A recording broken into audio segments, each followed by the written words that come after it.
When three Muslims were gunned down by a white guy in Chapel Hill, North Carolina this week, immediately the headlines were saying hate crime, domestic terrorism, but all of that abruptly came to an end, and all of a sudden it was murder over a parking dispute. Why is that? Well, this is from Joseph Farah at WorldNet Daily. He says, again, we see another example of the Southern Poverty Law Center being linked to an actual act of domestic terror with multiple murders. And yet again, it's Tea Partiers and conservatives and Christians who represent the real threat to America. Why is that? Back it up.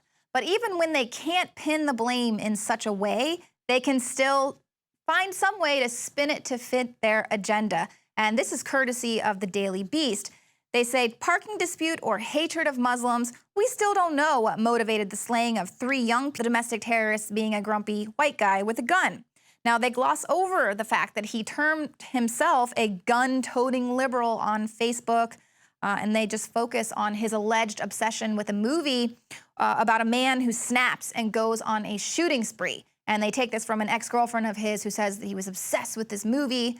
You know, what does that mean? Did he watch it over and over again, or did he just really like it? Was he a fan? But either way, they're not going to let this tragedy go to waste. If they can't pinpoint it on a conservative, then they're going to just pull in what is the common denominator there, the weapon. And it's almost as if they want to act like no one was ever killed before guns were invented, as if we don't have mass stabbings going on. But we know that gun grabbing has been the agenda for quite some time. And the only way that they're going to be able to do that is to continually program the mass of citizenry here in America to do away with guns. They're doing a very good job on it with Common Core, hitting the youth, basically rewriting the Second Amendment so kids growing up these days have no idea how America was even founded and why and how we got here. But basically, it's just all about programming the populace to hand over the guns. And luckily for them, they've got this mass programming under control because they've been working on it for quite some time. And that was just a little snippet from a very hard-hitting piece coming from John Bown. We're going to have the full report in its entirety coming next Tuesday. You're not going to want to miss that. It's all about MK Ultra programs going way back.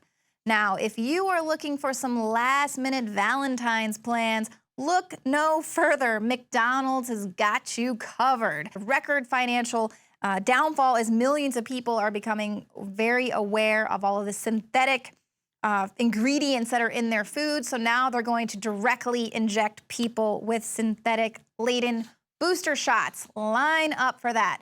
Now, coming up later in the show, Alex Jones is going to be in studio with Rob Dew and our producer, Marcos Morales. They're going to be adding their voice to the vaccine debate with a very personal story of how it affected their children. But first, we want to give you an update on what's going on with ISIS.